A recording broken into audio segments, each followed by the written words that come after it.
रोजाना लोकनाथ टीवी का special programme लुकमा सच देख रहे हो तुसी ते मैं हाँ लखविंदर सिंह मान लैके हाजिर हाँ पंजाब की राजनीति दियां कुछ वड्डियां ते अहम खबरां।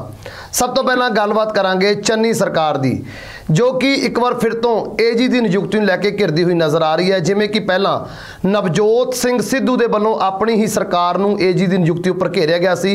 हुण जदों कि एजी वालों अस्तीफा दे दिता गया तो नवें एजी की नियुक्ति लैके हुण विरोधी धिर दे निशाने के उपर चन्नी सरकार है। क्यों है चन्नी सरकार निशाने के उपर, इस बारे गलबात करांगे ते नाल ही नाल गलबात करांगे राम रहीम दी। बाबा राम रहीम जिन्हां दियां कि मुश्किलां वधदियां होईयां नज़र आ रही ने। पिछले दिन हुई SIT की पुछगिछ तो बाद मुश्किलां वधदियां होईयां नज़र आ रही ने। एक बार फिर तो पुछगिछ की जा सकती है SIT के वालों सुनारिया जेल के विच जाके।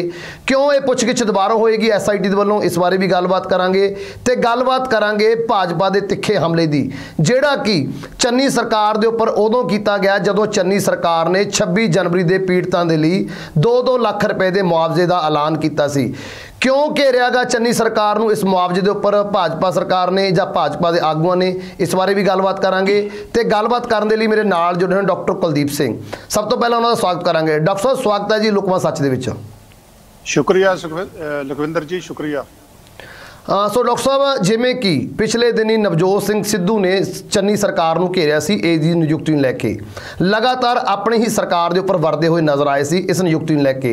हुण जदों एजी दे वल्लों अस्तीफा दे दिता गया, सरकार वल्लों अस्तीफा प्रवान कर लिया गया तो चन्नी दे वल्लों CM चन्नी दे वल्लों 9 तरीक नूं जदों अस्तीफा प्रवान किया गया सी, एक ऐलान किया गया सी, फैसला किया गया सी भी दूसरे दिन भाव 10 तरीक तक एजी की नियुक्ति हो जाएगी। लेकिन अज तक एजी की नियुक्ति नहीं हुई, नवा एजी पंजाब नूं नहीं मिला, जिसनूं लैके विरोधी तरह के हमले तेज हो गए ने। हुण वो कहंदे नज़र आ रहे हैं कि असल दे विच बेअदबी के मामले नूं CM चन्नी या चन्नी सरकार हल ही नहीं करना चाहती। यही कारण है क्योंकि 18 तरीक नूं एक वड्डी सुनवाई होनी है ड्रग मामले ते बेअदबी मामले विच हाई कोर्ट दे विच। जेकर सरकार कोले एजी ही नहीं होएगा, सरकार कोले वकील ही नहीं होणगे तो सरकार अपना पक्ष किस तरह रखेगी ते इन्हां मामलों नूं हल किवें कीता जा सकदा? किवें देख रहे हो विरोधियों इस बड़े हमले नूं? लखविंदर पहला तो गल कि जिहड़ी एजी दी अपॉइंटमेंट है, ना सिर्फ एजी दी DGP दी, ये 2 अपॉइंटमेंट्स इहो जिहियां अपॉइंटमेंट्स ने जिहड़ियां अपॉइंटमेंट्स नूं लैके कांग्रेस दे अंदर सरकार दे अंदर बड़ी चिंता दा विषय बनिया, बड़ी खिच्चोताण हुई। रादर ये भी कह लो चाहे कि मुख मंत्री चन्नी ते नवजोत सिंह सिद्धू दियां ਜਿਹੜੀਆਂ ਤਲਖੀਆਂ ਸੀ ਉਹ ਵਧੀਆਂ। सो मेरे मुताबिक एजी की अपॉइंटमेंट, DGP की अपॉइंटमेंट सरकार के अंदर सरकार के बाहर दोनों पक्षों बहुत जरूरी है। हुण आप इधर आइए भी यह ऐलान करने के बावजूद चरणजीत सिंह चन्नी ने उधर प्रैस कॉन्फ्रेंस में कहा सीगा कि शायद कल ही नवा एजी लग जाए। चलो DGP की अपॉइंटमेंट तो UPSC ने पैनल विचों 3 बंदे शॉर्टलिस्ट करके भेजने ने, उन्हां चों DGP लगना है तो एजी की गल उन्होंने कही सी शायद कल ही लग जे, लग्या क्यों नहीं? मैनू ये लगता है लखविंदर, देखो पहला एजी लग्या तो उन्होंने जे देखा जाए एजी के पॉइंट ऑफ व्यू तो अनसैरेमोनीसली कढ़ दिता गया। चाहे समस्यावां सीगियां जिहड़ियां समस्या का आपां समय समय सिर जिक्र करते रहे हैं कि AGP दिओल सवेर सिंह सैनी के वकील सीगे, ये हुंदियां होईयां जिहड़ियां समस्यावां पैदा होईयां उहदे करके दिओल नूं एजी के अहुदे तो लाउणा पिया। पर यह सच है कि जिस तरीके नाल एजी दिओल नूं जाना पिया उस किस्म की जिहड़ी एम्बैरसमेंट है कोई भी पसंद नहीं करेगा। हुण इहदा मतलब की है, जे फॉर एग्जाम्पल एजी दिओल नूं कढ़ दिता गया तो फिर जिहड़ा अगला व्यक्ति इस किस्म की अपॉइंटमेंट नूं एक्सैप्ट करेगा ना, घट्टो घट्ट वो इस किस्म की श्योरिटी लएगा भाई की गारंटी हैगी है कि जिस तरीके नाल तुसीं एजी दिओल नूं तुरदा कीता सानू तुरदा नहीं करोगे। हुण नाल दी नाल ये भी सच है कि जदों तुसीं एजी लाउणा है तुहानूं एक वड्डे कद दा जिन्हों असीं सूबे दा सब तो वड्डा ला ऑफिसर कहंदे आ उस किस्म दा व्यक्ति तुसीं लभना है ते उस किस्म दा व्यक्ति लभदे होए तुसीं ये भी यकीनी दिवाउणा है कि उहदे ते उस किस्म के चार्जिज नहीं लगणगे, चार्ज तां नहीं सीगे, उस किस्म दीयां समस्यावां नहीं पैदा होणगीआं जिस किस्म दीयां समस्यावां दिओल के कॉन्टैक्स में पैदा हुई। तीजी सब तो वड्डी गल ਤੁਸੀਂ ਇਸ ਕਿਸਮ ਦੇ ਵਿਅਕਤੀ ਤੇ ਸਹਿਮਤੀ ਬਣਾਉਣੀ ਹੈ ਜਿੱਥੇ ਸੂਬੇ ਦਾ ਮੁੱਖ ਮੰਤਰੀ, ਜਿੱਥੇ ਸੂਬੇ ਦਾ ਹੋਮ ਮਿਨਿਸਟਰ, ਜਿੱਥੇ ਕਾਂਗਰਸ ਦਾ ਪ੍ਰਧਾਨ, ਜਿਸ ਨਾਂ ਤੇ ਤਿੰਨੋਂ ਐਗਰੀ ਕਰ ਸਕਦੇ ਹੋਣ। ਸੋ ਇਸ ਕਿਸਮ ਦੀਆਂ ਸਮੱਸਿਆਵਾਂ ਸਾਨੂੰ ਨਜ਼ਰ ਆਉਂਦੀਆਂ ਨੇ, ਜਿਹਦੇ ਕਰਕੇ ਇਹ ਦੇਰੀ ਹੋਈ ਹੈ। ਪਰ ਮੈਨੂੰ ਅਜੇ ਵੀ ਲੱਗਦਾ ਹੈ ਕਿ ਅਗਲੇ ਹਫ਼ਤੇ ਨਵਾਂ ਏਜੀ ਲੱਗ ਜਾਏਗਾ। ਪਰ ਜਿਵੇਂ ਮੈਂ ਪਹਿਲਾਂ ਗੱਲ ਕਹੀ ਆ, ਵੱਡੇ ਕੱਦ ਦਾ ਵਿਅਕਤੀ, ਜਿਸ ਵਿਅਕਤੀ ਨੂੰ ਸੂਬੇ ਦਾ ਸਭ ਤੋਂ ਵੱਡਾ ਲਾ ਅਫੀਸਰ ਡਿਕਲੇਅਰ ਕਰਦੇ ਹੋਏ ਇਹ ਗੱਲ ਮੰਨਣ ਵਿੱਚ ਕੋਈ ਔਖਾਈ ਨਾ ਹੋਵੇ, ਜਿਹੜਾ ਸੂਬੇ ਦੀ ਜਿਹੜੀ ਵਕੀਲਾਂ ਦੀ ਟੀਮ ਹੈ ਉਹਨੂੰ ਲੀਡ ਕਰ ਸਕਦਾ ਹੋਵੇ ਜੀ, ਉਹਦੇ ਹੁੰਦਿਆਂ ਹੋਇਆਂ ਇਹ ਸਾਰੀਆਂ ਚੀਜ਼ਾਂ ਕਰਕੇ ਹੋ ਸਕਦਾ ਦੇਰੀ ਹੋਵੇ। ਹੁਣ ਜਿਹੜੀ ਤੁਸੀਂ ਦੂਜੀ ਗੱਲ ਕਹੀ ਹੈ, ਬੜੀ ਮਹੱਤਵਪੂਰਨ ਗੱਲ ਕਹੀ ਹੈ। 2 ਕਾਰਨਾਂ ਕਰਕੇ ਜਲਦੀ ਤੋਂ ਜਲਦੀ ਸੂਬੇ ਦਾ ਏਜੀ ਲੱਗਣਾ ਜ਼ਰੂਰੀ ਹੈ। ਜੇ ਇਹਦੇ 'ਚ ਦੇਰ ਹੁੰਦੀ ਹੈ ਤਾਂ ਬਿਲਕੁਲ ਸੁਭਾਵਿਕ ਹੈ ਕਿ ਵਿਰੋਧੀ ਪਾਰਟੀਆਂ ਸਰਕਾਰ ਦਾ ਕ੍ਰਿਟਿਸਿਜ਼ਮ ਕਰਨਗੀਆਂ ਕਿ ਜਿਹੜਾ ਅਹੁਦਾ ਇੰਨਾ ਅਹਿਮ ਹੈ, ਜਿਸ ਅਹੁਦੇ ਦੇ ਦੁਆਲੇ ਬੇਅਦਬੀ ਦੇ ਮੁੱਦੇ ਦੀ ਇਨਵੈਸਟੀਗੇਸ਼ਨ ਘੁੰਮਦੀ ਹੈ, ਜਿਸ ਅਹੁਦੇ ਦੇ ਦੁਆਲੇ ਡਰੱਗਸ ਨਾਲ ਸੰਬੰਧਿਤ ਜਿਹੜੀ ਕੋਰਟ ਵਿੱਚ ਪ੍ਰੋਗਰੈਸ ਆਉਣੀ ਆ ਉਹ ਘੁੰਮਦੀ ਹੈ, ਉਸ ਕਿਸਮ ਦੇ ਅਹੁਦੇ ਦੀ ਅਪਾਇੰਟਮੈਂਟ ਜੇ ਦੇਰੀ ਹੁੰਦੀ ਹੈ ਤਾਂ ਫਿਰ ਵਾਕਿਆ ਹੀ ਇਸ ਕਰਕੇ ਇਹ ਜ਼ਰੂਰੀ ਬਣਦਾ ਨਾ।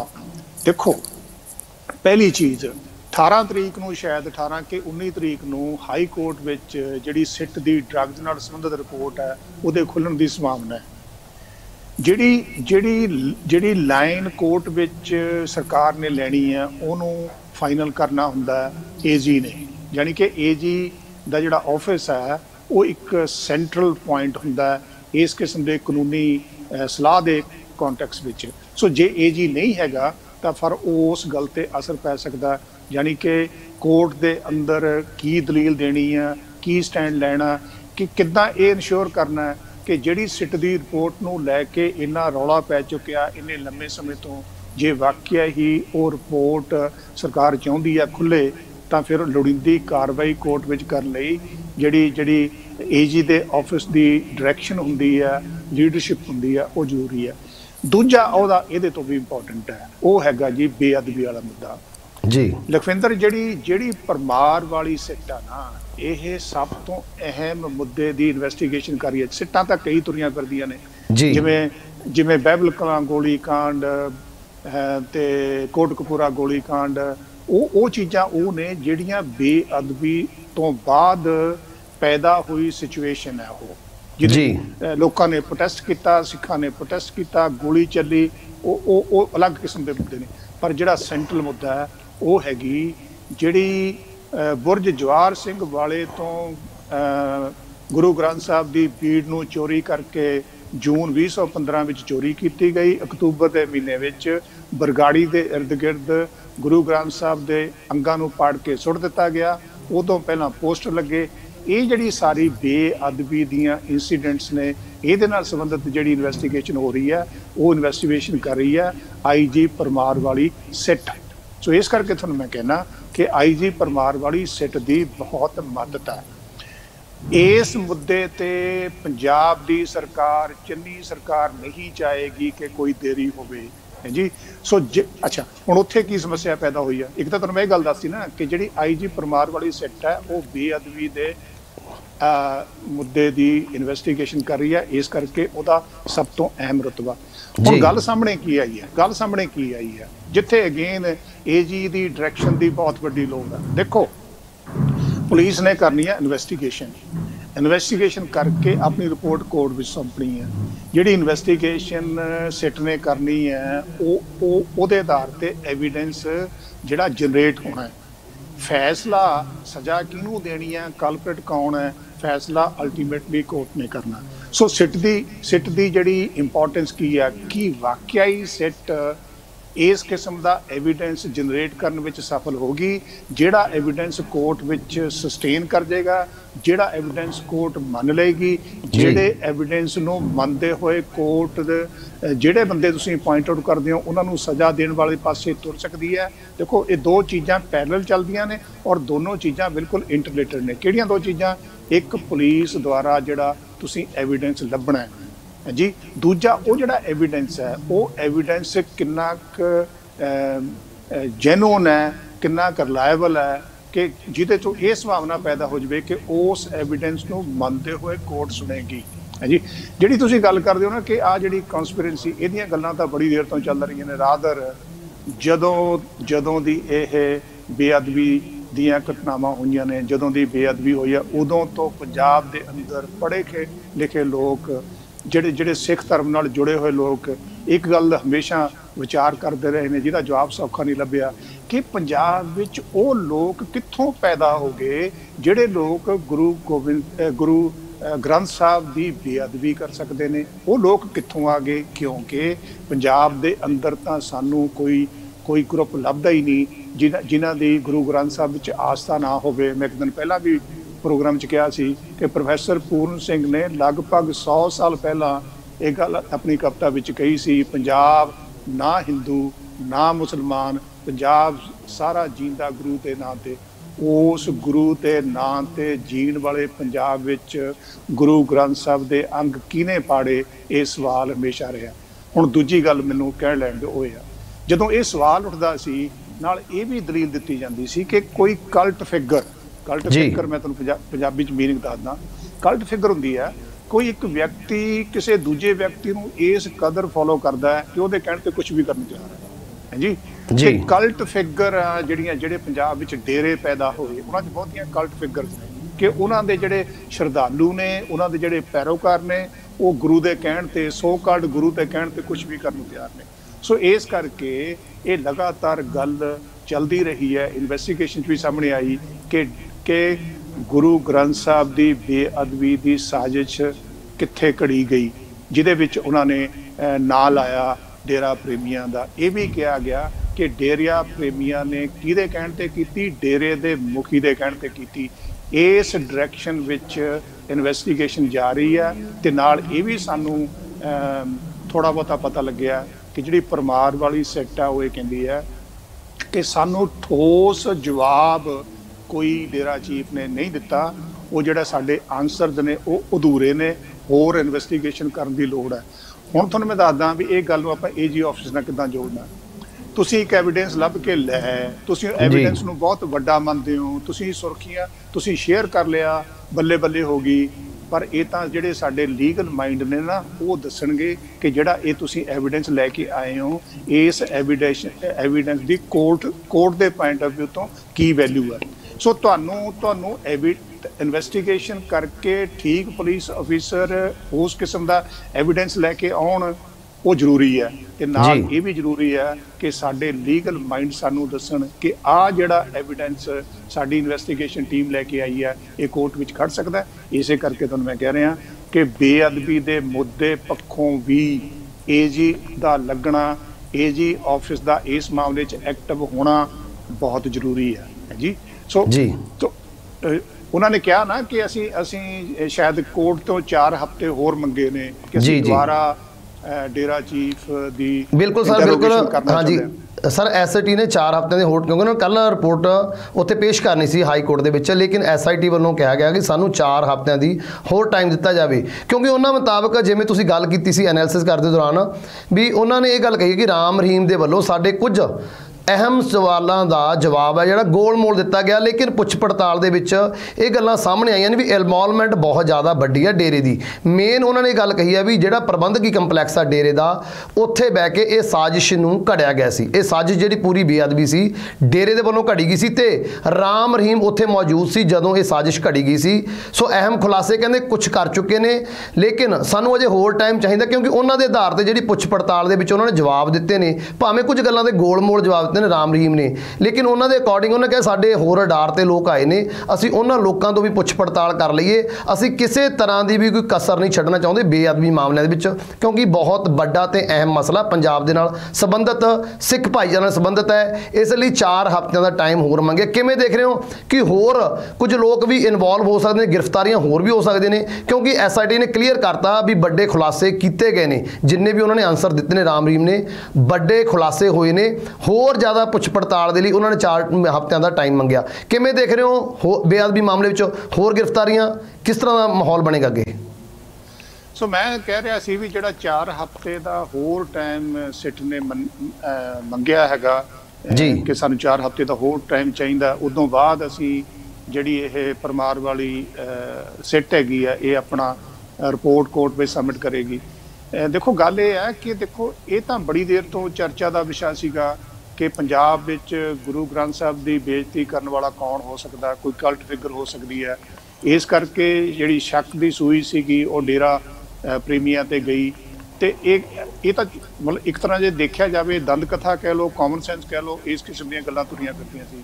ਜਦੋਂ ਤੁਸੀਂ ਇਹਨਾਂ ਚੀਜ਼ਾਂ ਨੂੰ ਐਵੀਡੈਂਸ ਦੇ ਰੂਪ ਵਿੱਚ ਕਨਵਰਟ ਕਰਨਾ ਨਾ, ਫਿਰ ਤੁਹਾਨੂੰ ਲੋਕਾਂ ਦੀ ਗਵਾਹੀ ਦੀ ਲੋੜ ਪਏਗੀ, ਕੋਈ ਡਾਕੂਮੈਂਟਰੀ ਐਵੀਡੈਂਸ ਦੀ ਲੋੜ ਪਏਗੀ, ਕੋਈ ਕਨਵਰਸੇਸ਼ਨ ਦੀ ਰਿਕਾਰਡਿੰਗ ਆ ਉਹ ਤੁਹਾਡੇ ਸੁਸਾਇਟੀ ਹੋ ਸਕਦੀ ਹੈ। ਸੋ ਇਸ ਕਰਕੇ ਚਾਹੇ ਇਹ ਗੱਲ ਦੇਖਣ ਨੂੰ ਸਾਨੂੰ ਜਿਹੜੇ ਲੋਕ ਗੁਰੂ ਗ੍ਰੰਥ ਸਾਹਿਬ ਦੀ ਬੇਅਦਬੀ ਨਾਲ ਜੁੜੇ ਹੋਏ ਨੇ ਉਹਨਾਂ ਨੂੰ ਗੱਲ ਬੜੀ ਚੰਗੀ ਲੱਗੀ ਹੋਏਗੀ ਕਿ ਲਓ ਜੀ ਅਸੀਂ ਤਾਂ ਸੱਚ ਦੇ ਨੇੜੇ ਪਹੁੰਚ ਗਏ, ਡੇਰਾ ਪ੍ਰੇਮੀਆਂ ਨੇ ਸਾਜ਼ਿਸ਼ ਘੜੀ, ਡੇਰਾ ਮੁਖੀ ਉਹਦੇ 'ਚ ਸ਼ਾਮਲ ਹੈ।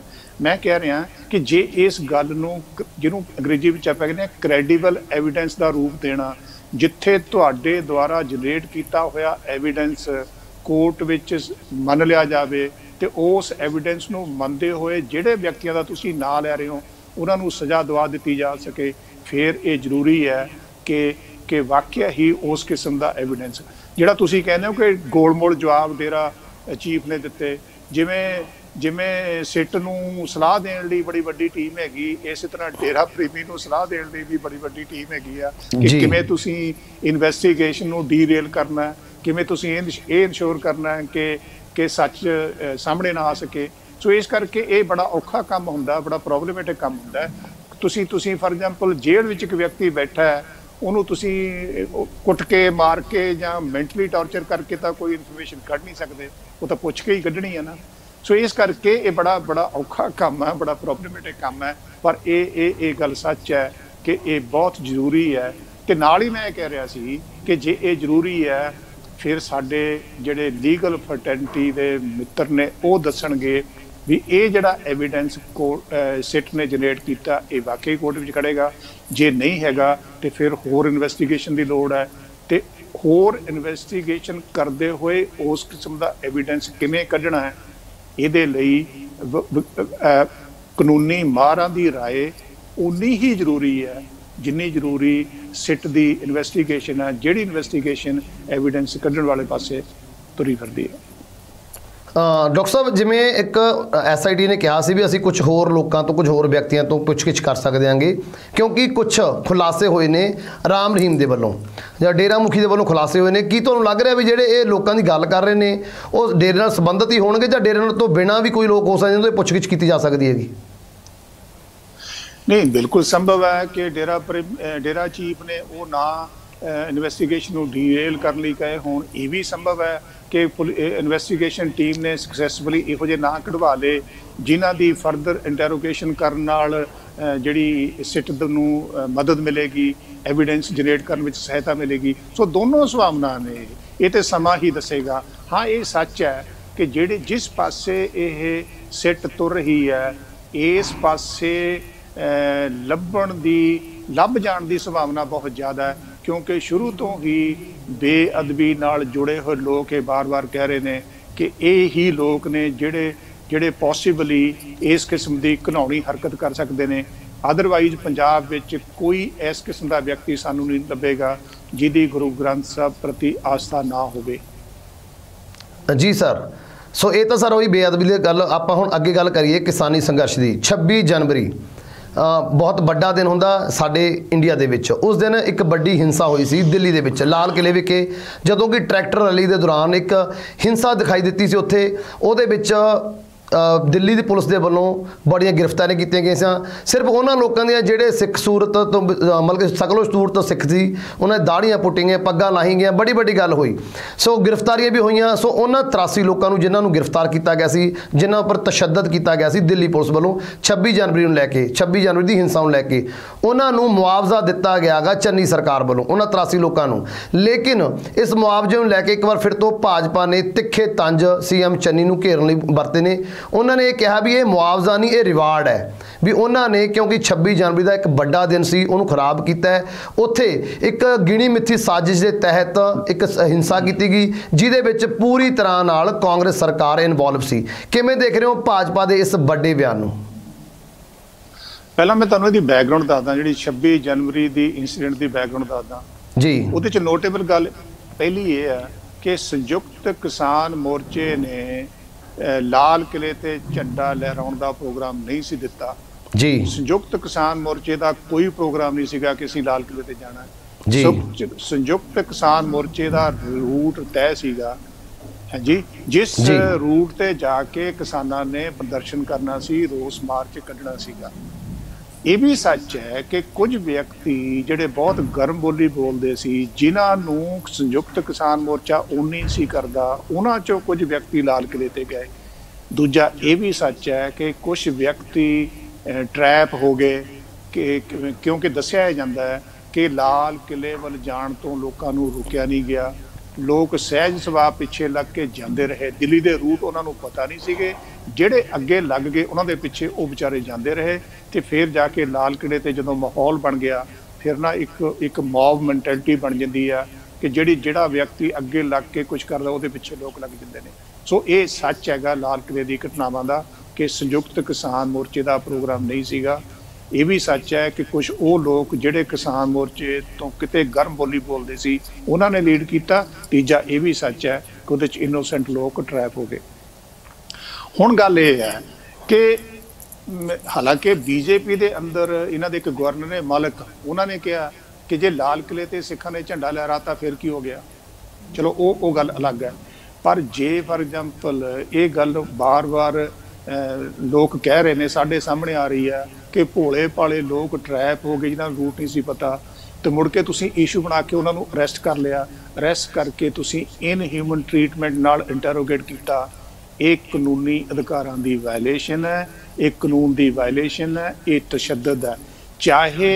ਚਾਹੇ ਕੁਝ ਲੋਕਾਂ ਵੱਲੋਂ ਲਾਲ ਕਿਲੇ ਤੇ ਝੰਡਾ ਲਹਿਰਾਉਣਾ ਕਿਸੇ ਕਾਨੂੰਨ ਦੀ ਵਾਇਲੇਸ਼ਨ ਹੋ ਸਕਦੀ ਹੈ, ਮੈਨੂੰ ਨਹੀਂ ਪਤਾ ਕਿਹੜੇ ਕਾਨੂੰਨ ਦੀ ਵਾਇਲੇਸ਼ਨ ਹੈ। ਮੈਂ ਕਹਿੰਦਾ ਜੇ ਕਾਨੂੰਨ ਦੀ ਵਾਇਲੇਸ਼ਨ ਵੀ ਸੀਗੀ ਤਾਂ ਵੀ ਜਿਸ ਕਿਸਮ ਦੇ ਟਰੀਟਮੈਂਟ ਦੀਆਂ ਗੱਲਾਂ ਇਹ ਜਿਹੜੀ ਕਮੇਟੀ ਜਿਹੜੀ ਵਿਧਾਨ ਸਭਾ ਦੇ ਮੈਂਬਰਾਂ ਦੀ ਕਮੇਟੀ ਜਿਹਦੀ ਰਿਪੋਰਟ ਦਾ ਤੁਸੀਂ ਜ਼ਿਕਰ ਕਰਦੇ ਹੋ, ਜਿਨ੍ਹਾਂ ਨੇ ਇਸ ਕਿਸਮ ਦੇ ਦਾੜੀਆਂ ਪੁੱਟੀਆਂ ਗਈਆਂ ਜੀ, ਇਨਹਿਊਮਨ ਟਰੀਟਮੈਂਟ ਕੀਤਾ ਗਿਆ ਜੀ, ਬਾਹਰ ਸੈਕਲੂਡਡ ਪਲੇਸਿਸ ਤੇ ਜਾ ਕੇ ਉਹਨਾਂ ਦੀ ਇੰਟਰੋਗੇਸ਼ਨ ਕੀਤੀ ਗਈ, ਜਿਹੜੇ ਸਿੱਖ ਸਿੰਬਲਸ ਨੇ ਉਹਨਾਂ ਦੀ ਨਰਾਦਰੀ ਕੀਤੀ ਗਈ, ਇਹ ਆਪਣੇ ਆਪ 'ਚ ਬਹੁਤ ਵੱਡੀਆਂ ਘਟਨਾਵਾਂ ਨੇ। ਇਸ ਕਰਕੇ ਜੇ ਸਰਕਾਰ ਨੇ 2 ਲੱਖ ਦਾ ਮੁਆਵਜ਼ਾ ਉਹਨਾਂ 83 ਲੋਕਾਂ ਨੂੰ ਦਿੱਤਾ ਹੈ, ਇਹ 'ਚ ਕੋਈ ਬਹੁਤ ਵੱਡੀ ਗੱਲ ਨਹੀਂ ਹੋਗੀ। ਜਿਸ ਕਿਸਮ ਦੀ ਜ਼ਿਆਦਤੀ, ਜਿਸ ਕਿਸਮ ਦੇ ਇਨਹਿਊਮਨ ਟਰੀਟਮੈਂਟ ਉਹਨਾਂ ਨੂੰ ਦਿੱਤੇ ਗਏ ਨੇ, ਉਹਦੇ ਸਾਹਮਣੇ 2 ਲੱਖ ਰੁਪਈਆ ਕੀ ਚੀਜ਼ ਹੈ ਜੀ। ਸੋ ਇਸ ਕਰਕੇ ਮੈਂ ਜਿਹੜੀ ਤੁਸੀਂ ਤੀਜੀ ਗੱਲ ਕਰਦੇ ਹੋ ਬੀਜੇਪੀ ਦੀ ਜੀ, ਬੀਜੇਪੀ ਤਾਂ ਦੇਖੋ ਨਾ, ਬੀਜੇਪੀ ਤਾਂ ਕਿਸਾਨ ਸੰਘਰਸ਼ ਨੂੰ ਠੀਕ ਮੰਨਦੀ ਨਹੀਂ ਜੀ। ਉਹ ਤਾਂ ਪਹਿਲੇ ਦਿਨ ਤੋਂ ਕਹਿ ਰਹੇ ਨੇ ਜੀ ਇਹਦੇ 'ਚ ਇੱਥੇ ਖਾਲਿਸਤਾਨੀ ਨੇ, ਇੱਥੇ ਨਕਸਲਾਈਟਸ ਨੇ, ਇੱਥੇ ਦੇਸ਼ ਵਿਰੋਧੀ ਨੇ। ਸੋ ਬੀਜੇਪੀ ਆਪਣੀ ਸੋਚ ਮੁਤਾਬਕ ਲਾਲ ਕਿਲੇ ਦੀਆਂ ਘਟਨਾਵਾਂ ਨੂੰ ਇੱਕ ਖਾਸ ਕਿਸਮ ਦੀ ਰੰਗਤ ਦਿੰਦੀ ਰਹੀ ਹੈ ਸ਼ੁਰੂ ਤੋਂ। ਜੇ ਹੁਣ ਫਾਰ ਐਗਜ਼ਾਮਪਲ ਪੰਜਾਬ ਦੀ ਸਰਕਾਰ ਨੇ 2 ਲੱਖ ਪਰ ਵਿਅਕਤੀ ਜਿਹੜਾ ਮੁਆਵਜ਼ਾ ਦਾ ਸ਼ਬਦ ਮੇਰੇ ਮੁਤਾਬਕ ਠੀਕ ਨਹੀਂ ਹੈਗਾ, ਜੋ ਮਰਜ਼ੀ ਕਹਿ ਲਓ, 2 ਲੱਖ ਰੁਪਈਆ ਪਰ ਵਿਅਕਤੀ ਜੇ ਦਿੱਤਾ ਹੈ ਤੇ ਫਿਰ ਬੀਜੇਪੀ ਨੇ ਤਾਂ ਇਹਦੇ ਤੋਂ ਸੁਭਾਵਿਕ ਤੌਰ ਤੇ ਭੜਕਣਾ ਹੀ ਸੀ, ਕਿਉਂਕਿ ਉਹਨਾਂ ਲਈ ਤਾਂ ਕਿਸਾਨ ਸੰਘਰਸ਼ ਦੀ ਜਿਹੜੀ ਡੈਫੀਨੇਸ਼ਨ ਆ ਉਹ ਅਲੱਗ ਕਿਸਮ ਦੀ ਹੈ ਤੇ ਜਿਹੜੀਆਂ ਘਟਨਾਵਾਂ ਲਾਲ ਕਿਲੇ ਤੇ ਹੋਈਆਂ ਉਹਦੀ ਵੀ ਅਲੱਗ ਹੈ। ਸੋ ਮੈਨੂੰ ਇਸ ਗੱਲ ਤੇ ਕੋਈ ਹੈਰਾਨੀ ਨਹੀਂ ਹੈਗੀ ਕਿ ਬੀਜੇਪੀ ਵਾਲੇ ਪੰਜਾਬ ਦੀ ਸਰਕਾਰ ਨੂੰ ਇਹ ਜਿਹੜਾ 2 ਲੱਖ ਦਾ ਕੰਪਨਸੇਸ਼ਨ ਪਰ ਵਿਅਕਤੀ ਦਿੱਤਾ ਗਿਆ ਉਹਦੇ ਤੇ ਕ੍ਰਿਟਿਸਾਈਜ਼ ਕਰ ਰਹੇ ਨੇ। ਉਹ ਸੁਭਾਵਿਕ ਹੈ, ਉਹ it is on expected lines. So doctor ਸਾਹਿਬ, ਤੁਸੀਂ ਗੱਲਬਾਤ ਕਰਨ ਦੇ ਲਈ ਸਾਡੇ ਨਾਲ ਜੁੜੇ ਉਹਦੇ ਲਈ ਤੁਹਾਡਾ ਬਹੁਤ ਬਹੁਤ ਧੰਨਵਾਦ। Thank you Ravinder. ਇਹ ਸਨ ਪ੍ਰੋਫੈਸਰ ਡਾਕਟਰ ਕੁਲਦੀਪ ਸਿੰਘ, ਜਿਨ੍ਹਾਂ ਨੇ ਪੰਜਾਬ ਦੀਆਂ ਅਹਿਮ ਖਬਰਾਂ ਦਾ ਬਹੁਤ ਹੀ ਪਿਆਰੇ ਜਿਹੇ ਤਰੀਕੇ ਨਾਲ ਐਨਾਲਿਸਿਸ ਕੀਤਾ। ਸਾਨੂੰ ਉਮੀਦ ਹੈ ਸਾਡੇ ਦਰਸ਼ਕਾਂ ਨੂੰ ਉਹਨਾਂ ਦੁਆਰਾ ਕੀਤਾ ਹੋਇਆ ਐਨਾਲਿਸਿਸ ਜ਼ਰੂਰ ਪਸੰਦ ਆਇਆ ਹੋਵੇਗਾ। ਤੁਹਾਨੂੰ ਇਹ ਐਨਾਲਿਸਿਸ, ਤੁਹਾਨੂੰ ਇਹ ਚਰਚਾ ਕਿਸ ਤਰ੍ਹਾਂ ਲੱਗੀ, ਸਾਨੂੰ ਕਮੈਂਟ ਕਰਕੇ ਜ਼ਰੂਰ ਦੱਸਿਓ। ਅਗਲੇ ਪ੍ਰੋਗਰਾਮ ਦੇ ਵਿੱਚ ਪੰਜਾਬ ਦੀਆਂ ਕੁਝ ਅਹਿਮ ਖਬਰਾਂ ਦੇ ਨਾਲ ਫਿਰ ਤੋਂ ਹੋਵਾਂਗੇ ਤੁਹਾਡੇ ਰੂਬਰੂ। ਉਦੋਂ ਤੱਕ ਸਾਨੂੰ ਦਿਓ ਇਜਾਜ਼ਤ। ਧੰਨਵਾਦ।